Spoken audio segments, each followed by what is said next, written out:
Muy bien, buenas tardes a todos. Reanudamos el Congreso y para la sesión de tarde abrimos con eso que se llama en inglés Keynote Speech, con una conferencia a cargo de Darío Samaniego. Tengo, Darío, que confesar que con todas las cosas que tenía que hacer se me ha olvidado mirar tu currículum y preparar. Entonces lo que he hecho ha sido lo que se hace ahora, acudir a Gemini a ver lo que me decía. Vale. Entonces voy a proponer un juego, Vale. porque yo hay cosas aquí que no me creo, entonces yo no sé si Gemini está alucinando. A ver. Así que lo vamos a ver. Gemini presenta a Darío Samaniego como el CEO y fundador de Synergy Tech, empresa que se especializa en robótica y es distribuidor oficial de Unitree Robotics en España y Portugal. Darío Samaniego es un jurista y consultor de negocios con una larga experiencia en comercio exterior, planificación de la expansión exterior de empresas y búsqueda de socios estratégicos. Ha estado involucrado en el sector de la robótica y la inteligencia artificial, destacando cómo estas tecnologías pueden facilitar tareas complejas y mejorar la calidad de vida, por ejemplo, en el acompañamiento de personas mayores o la realización de trabajos peligrosos. Me paro. ¿Ustedes se lo creen todo? Pero ahí... Yo preguntaría, ¿jurista, Darío? ¿Esto es verdad? Y ahí no has leído ni la mitad. No, correcto, no voy a seguir, pero es que ya que cuando he visto lo de jurista ya he entrado en shock. Digo, Gemini está alucinando. Bueno, eso tiene su explicación. La puedo dar, ¿no? Correcto, la das y ya te metes. Antes de ello, te agradezco mucho la disponibilidad para venir a estar con nosotros y a mostrarnos pues, un ejemplo práctico de utilidad de estas tecnologías. Gracias de verdad. No, las gracias las doy yo a vosotros, porque además aquí estoy, aunque mi alma mater no es la Universidad de Alicante, que es la Universidad de Granada, y otras universidades, pero bueno, la de Granada básicamente, sí es cierto que últimamente la relación que tenemos con la Universidad de Alicante es muy estrecha, hasta el punto de que nuestro proyecto va íntimamente vinculado con esta universidad. Lo era con la facultad, o ahora se llaman, ¿cómo era? A ver. No, ahora no son facultades, ahora se llaman de otra manera. Ahora ¿no? es escuela politécnica. En nuestro caso somos, dices las carreras, dices los grados. Sí, ahora son grados. Los grados, ya te Vale, entiendo. eso. Pues en este caso con robótica, con el grado de robótica, que no lo tienen todas las universidades, y sin embargo aquí sí. Y empezamos a trabajar con los ingenieros de la Universidad de Alicante cuando decidimos entrar en ese campo. Pero efectivamente, ¿cómo explicar eso de Gemini? Que, Gemini dice a veces cosas. Yo tengo, en mi carrera profesional, tengo una importante parte en la cual me he dedicado efectivamente al comercio exterior. Ha sido mi especialidad. Concretamente el comercio exterior orientado a países del este, y eso tiene una explicación, y es que en un momento dado me becaron en un principio para hacer una especialidad y la hice en Rusia, y después entendí que eran los años 90, unos años muy interesantes para el desarrollo de casi todo en la Federación Rusa. Y entonces finalmente me quedé allí bastante tiempo y aproveché para no solamente trabajar, sino además formarme en Rusia. Realmente la especialidad en comercio exterior la obtuve allí, y también me licencié allí porque trabajaba para grandes empresas y era muy interesante. Y después ya posteriormente volví a España, básicamente porque aquí tenemos un nivel de vida muy bueno. No hablo del dinero, hablo de la calidad de vida en general. Y, oye, pues al final lo echas de menos, ¿no? Pero eso no quita que a lo largo de toda mi carrera profesional mi relación con los países del este ha sido pues, muy estrecha. Todo lo que ha estado vinculado a mi carrera ha tenido relación con la Federación Rusa, con Ucrania y con los países rusoparlantes. Cuando finalmente me establecí aquí en Alicante, mi trabajo era el de consultor para fortunas e inversores de origen ruso. Fuimos dejando un poquito el tema del comercio exterior para centrarnos en la inversión. Y todo esto, pues, al final tiene una relación importante con la robótica, aunque parezca que no. Y la relación es muy sencilla. Fuimos capaces de hacer un capital para poderlo invertir en el negocio de la robótica. Últimamente, bueno, han pasado muchas cosas. Tenemos, por desgracia, toda la situación de... Primero fue la pandemia, que aisló mucho todo el tema de relaciones internacionales. De ahí el que nuestro negocio también pues, pasara un mal momento. Pero después vino una desgracia aún mayor, que fue la guerra entre Rusia y Ucrania, entre dos países hermanos, que, bueno, que la gente de la calle de a pie realmente pues, no acaba de entender, pero la política es así. Y eso mermó todavía más nuestras relaciones con estos países. Y bueno, fue en ese momento cuando volvimos un poco a acordarnos de nuestras... de aquella época en la que trabajamos en el comercio exterior y buscamos alternativas. Y la alternativa fue introducirnos en el campo de la tecnología. Si nos introducimos en el campo de la tecnología, tenemos que hacerlo en aquel campo dentro de todas las disciplinas tecnológicas que pueda tener más proyección en el futuro. Y entendimos que la robótica seguramente sería la piedra angular de los próximos años, con algunas otras como pueden ser inteligencia artificial o la computación cuántica.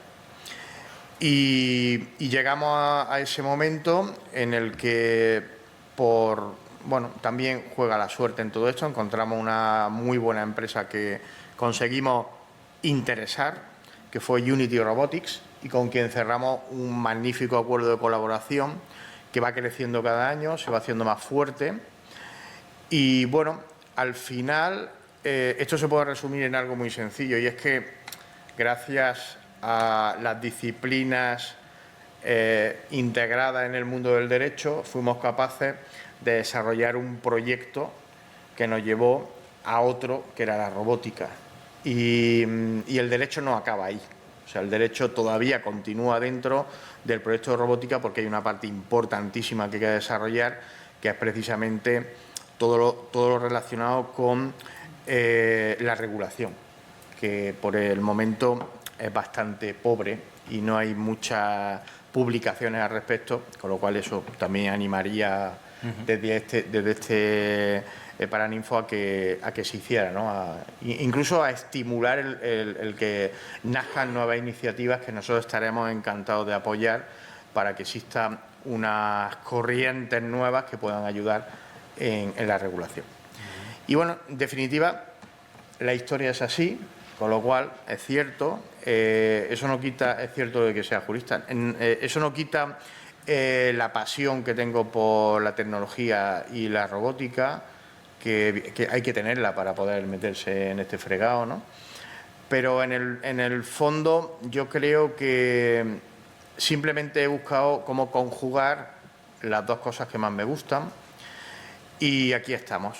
A día de hoy yo creo que el proyecto de robótica, que nace de todo lo anterior, es un proyecto que tiene una proyección enorme. Los campos de trabajo dentro de este proyecto yo creo que se pueden aplicar en casi cualquier disciplina, con lo cual es muy multidisciplinar. Podemos integrar en la robótica prácticamente pues, desde, por ejemplo, a un equipo de juristas hasta un equipo de psicólogos, y digo esos dos campos porque quizás no se relacionan mucho con la robótica, pero sí que lo están. En el campo del derecho, ya lo he dicho, por la regulación, y en el campo de la psicología, porque tenemos que ver el impacto de la robótica y cómo la gente va a asumir el que aparezcan los robots, ¿no? Entiendo que lo vas a tratar en la presentación, lo digo por ya pasar. Sí. Yo invitaría ahora... 30 minutitos Sí. y después pasamos a preguntas, ¿te parece? Vale, yo me gustaría que viesen ahora un vídeo Correcto. que hemos preparado. Es algo muy sencillo, algo que hemos hecho muy rápido, incluso con un ritmo alegre. Y básicamente en ese vídeo lo que hacemos es reducir en unas imágenes el principal proyecto que tenemos en la robótica, que después lo vamos a mostrar y os lo vamos a comentar. Si queréis vemos el vídeo y después os presento al sujeto más protagonista de esta reunión, que aunque creáis que soy yo, no lo soy, es uno que está ahí y que lo vais a ver después. Así que, si os parece, podemos ver el vídeo y después...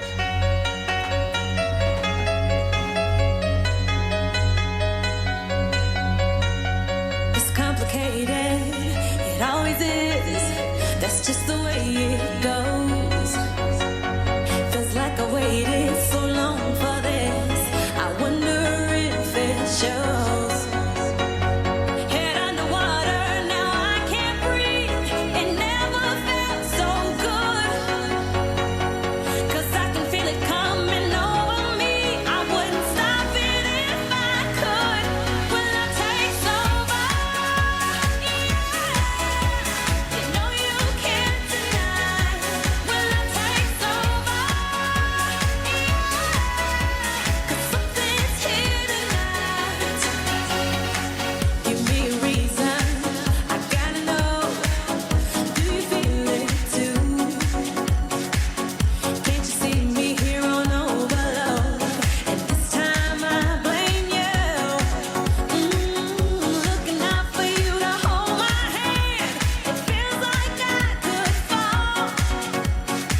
Now love me right, like I know you can. We could lose it all. Will I take over? Yeah. You know you can't deny. Will I take over? Yeah. 'Cause something's here tonight. Bueno, pues ese es el personaje y ahora me voy a permitir que os presente al personaje del vídeo, que lo tenemos aquí mismo. Ethan, por favor.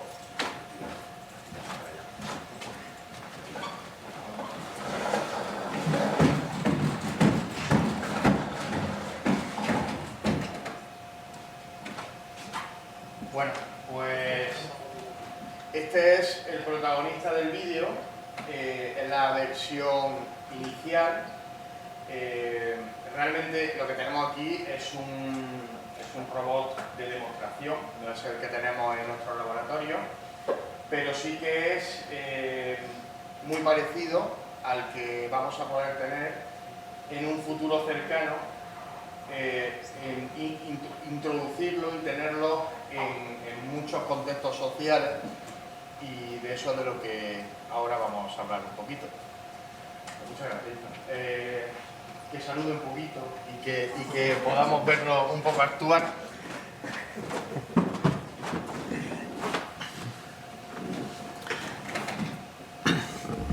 Pero bueno, básicamente, a partir de aquí, si queréis os puedo comentar cuál es el proyecto que nosotros pretendemos llevar adelante con nuestros robots. Como habéis visto en el vídeo, la robótica debe de tener un fin que al final percibamos como positivo. Realmente, cuando estudiamos la situación en general de lo que la gente piensa de los robots, es muy variopinta. Hay desde quien tiene mucha curiosidad y mucho deseo de que lleguen, hasta quien le tiene miedo, e incluso hay gente que se plantea que pueden ser un riesgo, pues porque nos va a quitar el trabajo, porque va a introducirse en aquellos campos en los cuales las personas dejarán de tener importancia para que sean los robots los que hagan esas labores.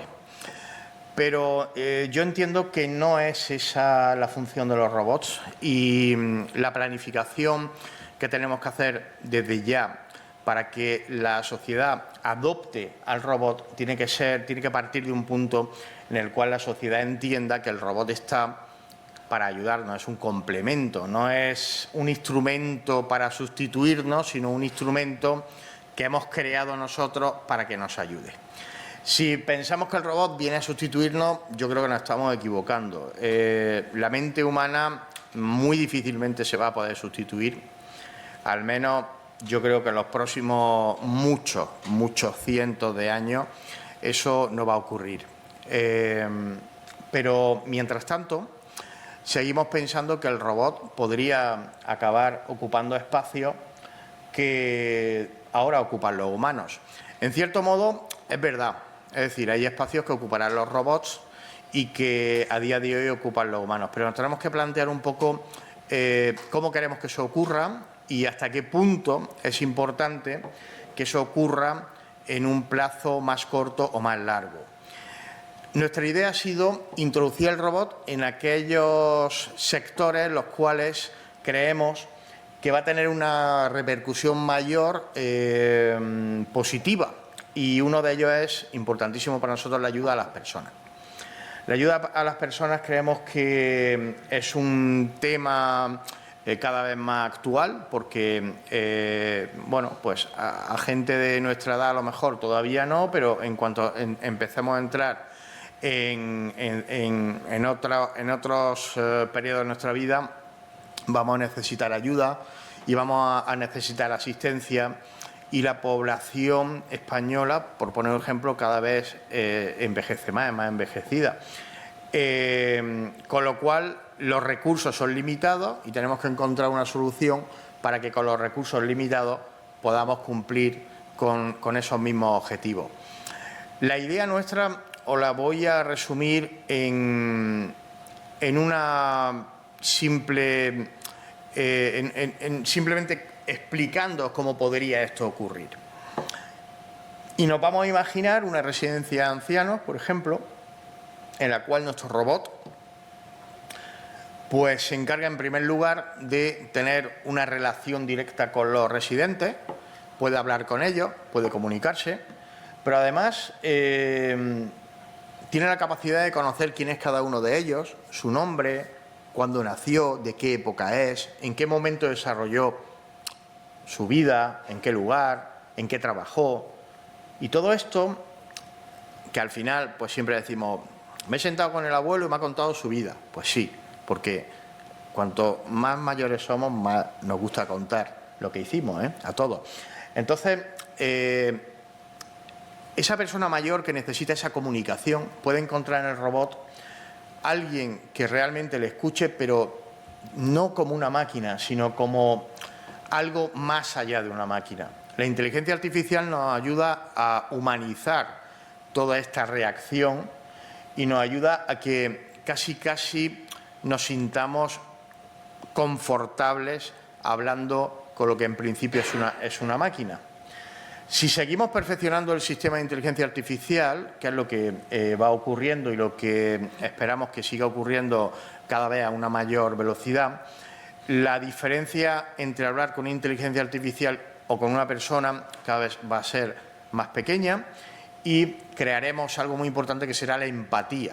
Es decir, vamos a crear una empatía entre la máquina y la persona, pero lo tenemos que asumir tal y como es. Es decir, es una máquina. Tenemos que pensar que mientras en el pasado nuestra relación con las máquinas era nula, veíamos la televisión, pero la televisión con nosotros no se nos comunicaba, hemos pasado a una época en la que ya sí que tenemos cierta interacción y con los móviles interactuamos permanentemente. Pero llegará un momento en el que el robot sea el resultado de todo ese proceso, es decir, algo casi humano que podrá comunicarse con nosotros de una forma bastante real. Y eso es lo que buscamos en un principio, sin que sustituya, nunca, sin que sustituya a una persona. Seguimos en esta pequeña historia, el robot está en la residencia, se va comunicando con las personas, habla con uno, habla con otro, se cuentan sus historias, es capaz de recordar muchas cosas que ya previamente ha hablado, con lo cual la conversación se hace aún más real y ayuda a todas estas personas a tener esa comunicación que necesitan. Y mientras eso ocurre, nuestro robot lo que está haciendo además es monitorizar las constantes vitales de los residentes, con lo cual sabe temperatura, tensión arterial, posibles problemas de cualquier enfermedad que tenga, los va a conocer, va a poder visualizar inmediatamente y detectar si existe algún tipo de problema respiratorio, si existe, en fin, un cambio en la pigmentación de la piel que pueda llevar a prevenir algún tipo de crisis. Todo esto va a ser capaz de hacerlo el robot. Con lo cual, un solo robot, uno solo, podrá controlar la situación de muchos de los residentes simplemente relacionándose con ellos, simplemente estando ahí. Supongamos que alguien tiene una crisis y que de pronto el robot detecta una fluctuación en las constantes vitales de una persona que puede ser peligrosa. Lo primero que va a hacer va a ser lo más importante, que va a ser llamar a un ser humano, a un asistente de verdad, es decir, a un enfermero, que vendrá a comprobar qué es lo que está ocurriendo. Esto va a facilitar no el sustituir a los enfermeros por robots, no, el ampliar la capacidad que va a tener un enfermero con la ayuda de los robots para ayudar a más residentes. Con lo cual, con un solo enfermero o en un lugar, por ejemplo, en el que hay 5, multiplicamos por mucho las capacidades de esos enfermeros de atender a las personas. Porque el enfermero no puede estar encima de cada uno mirando continuamente, pero el robot sí lo puede hacer. Esa es la idea que nos hemos planteado y ese es el proyecto que estamos llevando adelante, y toda la programación de los robots que estamos llevando adelante se basa en conseguir ese objetivo. Y nos hemos puesto unas fechas que podrían ser aproximadamente unos 18 meses para tener el desarrollo completado y a partir de ahí empezar a probar estos robots en entornos reales. En entornos reales en los que se relacione con la gente y en los cuales podamos empezar a testear hasta qué punto pueden ser eficaces. Para mí creo que es muy importante este paso porque todos vamos a tener esa necesidad, eso para empezar, pero además todos tenemos familiares y gente a la que queremos que tienen esas necesidades. Por lo tanto, si conseguimos que el robot se introduzca en la sociedad por la puerta amable, por la puerta en la cual realmente entendemos que nos va a ayudar y que no va a sustituir a nadie, yo creo que será un paso muy importante para después dar los siguientes pasos. Los siguientes pasos tienen que considerar de forma muy importante que las capacidades humanas son para utilizarlas en su medida, digamos, más adecuada. Con esto quiero decir que un robot será muy extraño que sea capaz de elaborar, por ejemplo, una ley. ¿Por qué? Pues porque hay que tener muchos parámetros, hay que conocer muchos parámetros, hay que saber utilizarlos y hay que conocer, digamos, muchos puntos que por el momento se le van a escapar a la inteligencia artificial para poder elaborar ciertos procesos. Y por el momento todo esto quedará en manos de las personas. Por lo tanto, nosotros lo que proponemos simplemente es que los robots se vayan a aquellas actividades que sean menos enriquecedoras para las personas. Es decir, trabajos que no tienen ninguna aportación positiva para el ser humano, y estamos hablando de trabajos manuales, trabajos repetitivos, trabajos en los cuales realmente la persona no encuentra algo que enriquezca su día a día. Ahí sí podemos introducir al robot para que esa persona se pueda desplazar a hacer un trabajo que le enriquezca más su trabajo, su día a día. Tuvimos una experiencia recientemente en un proyecto que estamos llevando a cabo con una cooperativa agrícola en Granada, la cual nos pedía a los robots para hacer un tipo de trabajo repetitivo que consistía en desplazar desde una línea de producción en la cual se empaquetaba una serie de productos a otra línea de producción. Había que hacer un pequeño movimiento de transporte de un sitio al otro, lo cual no quería hacer absolutamente nadie. Pero no solamente no lo querían hacer, sino que además era problemático porque se trataba de cargar pequeños pesos, pero de forma muy repetitiva y continuada, y eso era un trabajo muy desagradable. Nosotros llevamos el robot a la cooperativa, lo hicimos entrar, la gente lo vio y se produjeron 3 momentos. El primero era en el que resultaba simpático y la gente lo veía con simpatía y le hacía gracia.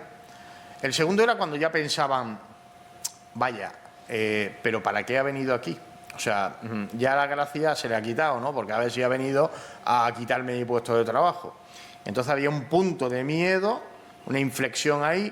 Y luego le explicábamos para qué estaba allí. Cuando le explicábamos que estaba allí para ese tipo de trabajo, entonces nos decían, ¿pero cuándo? ¿Cuándo? Ya, lo queremos ya, cuanto antes mejor, ¿no?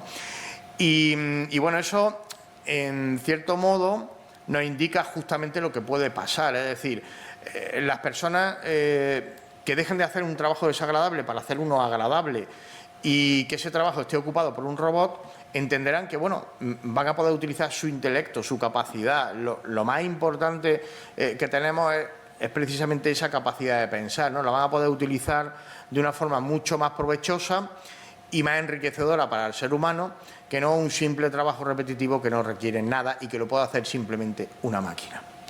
Y ahí es donde yo creo que encontraremos el camino adecuado en el cual, sin despreciar lo que las máquinas hagan, sí que entenderemos que hay trabajos mucho más interesantes para el ser humano y que debemos de desplazar al ser humano hacia ese tipo de ocupaciones y dejar las que no aportan nada a los robots. Y esa es un poco la visión que nosotros tenemos y es el camino que hemos empezado a recorrer y en la dirección que vamos. Y bueno, en eso podemos resumir un poco cuál es el proyecto de Synergy Tech con ayuda de Unity Robotics, que es quien nos acompaña en esta aventura. Muchas gracias.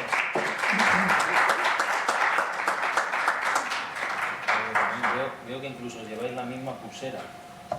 Sí, efectivamente. Sí, nos la pusieron hace poquito en un encuentro, un evento que tuvimos y bueno, pues la compartimos. Muy bien, no sé si hay preguntas del público.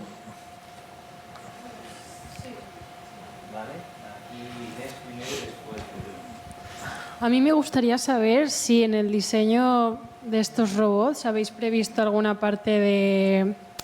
Bueno, es que soy un poco como la mosca cojonera con el medio ambiente, pero el tema de la gestión de residuos, si habéis previsto, por ejemplo, desde el diseño, utilizar materiales que sean más sostenibles o que por lo menos tengan más vida útil. Sí, correcto. Ahí te voy a responder, en primer lugar, explicándote que los robots se producen en China.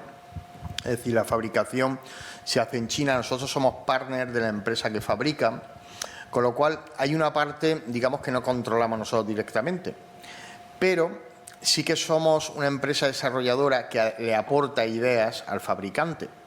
Con lo cual, en muchas ocasiones, sí que le hemos aportado ideas de cómo se podía desarrollar ciertos aspectos en la fabricación del robot, precisamente para que en todos los aspectos el robot, bueno, pues no solamente sea más eficiente en el sentido de su funcionamiento, sino, como bien dice, sostenible ecológicamente, ¿no?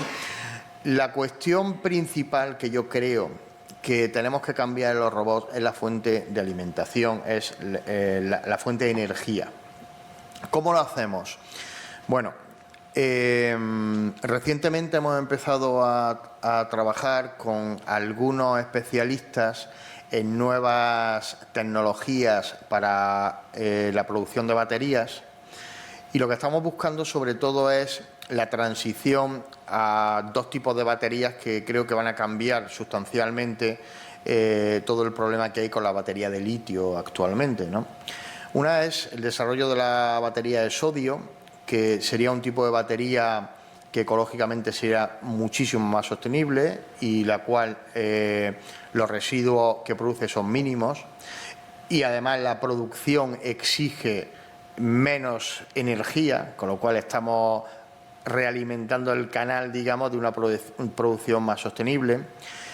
Y otro tipo de baterías que se están desarrollando y estamos hablando con técnicos para intentar ayudar a que eso ocurra desde nuestra empresa son las baterías que se basan en la emisión de radiación alfa, que esto es un proyecto muy interesante porque cumple con varios objetivos. Por una parte, se utilizan los residuos nucleares que hoy en día están almacenados y en teoría pues son peligrosos, están almacenados y ahí están. Entonces esos residuos son reciclables para el uso mediante el aprovechamiento de la radiación alfa que emiten y que no es una radiación perjudicial. La gamma sí, pero la alfa no. Entonces la alfa es mucho más contenida, mucho más difícil que pueda afectar a ningún ser vivo. Y con estos dos proyectos, digamos que cumpliríamos con algo tan importante como es reducir sustancialmente el efecto de la fabricación de un robot. Porque al final es como los coches eléctricos, ¿no? Los coches eléctricos son maravillosos porque son eléctricos, pero es que la fabricación de las baterías es una catástrofe a nivel ecológico. Entonces, si fabricamos un coche eléctrico que tiene una vida más o menos larga, consumiendo electricidad y sin emitir ningún tipo de gas perjudicial, pero resulta que lo emitimos de golpe cuando estamos fabricando la batería, ¿qué estamos avanzando? Muy poco, ¿no? Entonces, bueno, nosotros nos basamos un poco, estamos trabajando un poquito en eso, en que se desarrolle un tipo de batería nueva, porque al final entendemos que es la parte fundamental. El resto de elementos del robot no introducimos ningún tipo de elemento en el robot que pueda ser nocivo para nuestro entorno, pero las baterías sí que son un problema. Espero haber contestado tu pregunta. Gracias. Sí. Hola, buenas. Muy interesante la charla. Soy Pablo de Nokia, el XR Lab de Nokia en Madrid. Nosotros hemos trabajado hecho algunas pruebas con los cuadrúpedos de Unitree. Sí, lo sé. Y tenemos, quiero decir, al final, para desarrollar aplicaciones, pues siempre hay un cierto, ¿no?, gap entre, si trabajas en robótica, pues puedes acceder muy a bajo nivel, pero si no, pues bueno, todo lo que no sea navegar y hacer 4 trucos, pues empieza a ser complicado, ¿no? Y entonces robots, digamos, tan versátiles como un humanoide, que tienen capacidad fina de manejo, etcétera, etcétera, ¿no? Potencialmente, ¿cuál prevéis que pueda ser el camino para que pueda haber, digamos, desarrolladores de aplicaciones, digamos, de funcionalidad para robots que no tengan una curva de aprendizaje, una barrera de entrada que lo haga absolutamente prohibitivo? O sea, ¿qué posibilidades hay, digamos, para expandir el software que puede manejar este tipo de robots tan complejos? Bueno, me ha hecho una pregunta que casi yo te hubiera pedido que me la hiciera. O sea que gracias, te voy a contestar porque creo que es interesantísimo y también forma parte un poco del ADN de nuestra empresa. Y te lo explico. El desarrollo de software para robots es cierto que es bastante anárquico. Es decir, cuando nosotros llegamos al mundo de la robótica nos encontramos con un problema y es que no somos del sector de la robótica, con lo cual es normal que mucha gente nos mire un poco así, como diciendo, a ver quiénes son estos que han llegado y qué es lo que quieren, ¿no? Tienes que tener un poquito de, bueno, ser capaz de interactuar con toda la industria de la robótica sin parecer que tú lo que quieres es hacer un cambio radical. Pero nosotros sí que detectábamos como empresa, digamos, desde el punto de vista puramente empresarial, que había muchas deficiencias y esas deficiencias se basaban en que existe el robot, pero el desarrollo, las empresas que te venden el robot no te lo permitía, o te lo permitía con licencias, con gastos extra muy elevados. Es decir, el entre comillas ecosistema de robótica no estaba desarrollado y entonces cada uno lo hacía como podía. Claro, cuando nosotros vendíamos un robot, que por cierto Nokia nos compró un robot, seguramente que algún compañero tuyo, claro, el problema era que veíamos que nosotros le vendíamos, no en el caso de Nokia, pero sí a otras empresas le vendíamos un robot, esa empresa lo que hacía era desarrollar el software para un tercero.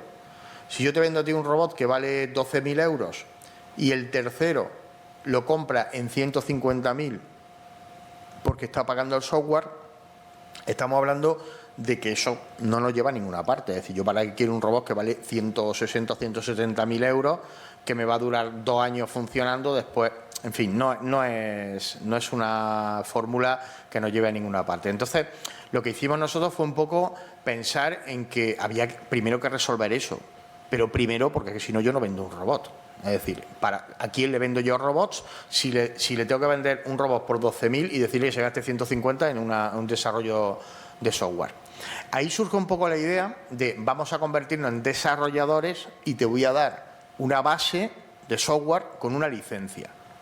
Es decir, nosotros creamos esa base que se llama Argos, es un programa que permite, un programa que nació aquí en la Universidad de Alicante y que permite que tú tengas el robot con una base ya sólida de software que lo convierte en autónomo y que permite hacer las cosas más importantes que necesita un robot.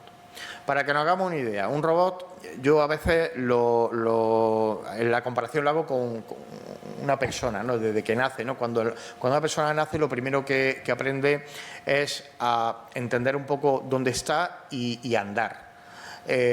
¿Por qué? Porque al desplazarte puedes seguir descubriendo el mundo, ¿no? Pues el robot es exactamente igual. El robot tiene una primera base de programación que se basa en eso, en andar, mantener la estabilidad, hacer lo que hace aunque parezca eso algo muy sencillo, eso es lo más complicado. Eso requiere una cantidad de cálculos brutales. Bueno, cuando conseguimos eso, la siguiente es: vamos a conocer nuestro entorno, vamos a movernos por él, vamos a hacer un reconocimiento y seamos capaces de escanear todo en el entorno, mapearlo, movernos por él, reconocer objetos, cosas, personas. Y después vamos a reconocer eventos a los cuales seamos capaces de reaccionar. Bueno, pues todo ese entorno se llama Argos y es el programa que nosotros el software que nosotros hemos desarrollado. ¿Para qué? Para que después pueda llegar una empresa como Nokia y pueda continuar el desarrollo. Porque yo no te voy a cerrar el código, yo te lo voy a dejar abierto para que tú puedas incluir ciertas cosas. Pero además tampoco te voy a pedir 150.000 euros por ese desarrollo, porque te voy a dar una licencia y tú pagando 3.000 y pico euros al año, tú ya tienes esa base. Entonces, esto es un primer paso. Pero ese primer paso nosotros lo queremos transmitir a todas las empresas que quieran desarrollar. Es decir, nosotros lo que queremos es que haya mucho software y estamos abiertos a colaborar con todas las empresas que quieran hacerlo y prestarles nuestro conocimiento. ¿Por qué? Porque si Unitree dispone de mucho software, dispondrá de cada vez de más clientes interesados en poder utilizar ese software. Entonces, la política que seguimos es esa: apertura total. ¿Necesitas que te ayudemos? Lo vamos a hacer. ¿Necesitas ayuda de nuestros ingenieros? La vas a tener. ¿Quieres desarrollar software? Hazlo, porque después nosotros te vamos a facilitar una cosa que va a ser no solamente la posibilidad de que tú licencies tu producto y ganes con él, que para eso lo has desarrollado tú. No. Además, te vamos a homologar el producto y le vamos a poner un sellito en el cual, cuando tú lo vendas, el que lo compre sepa que funcione, que está homologado por Unitree.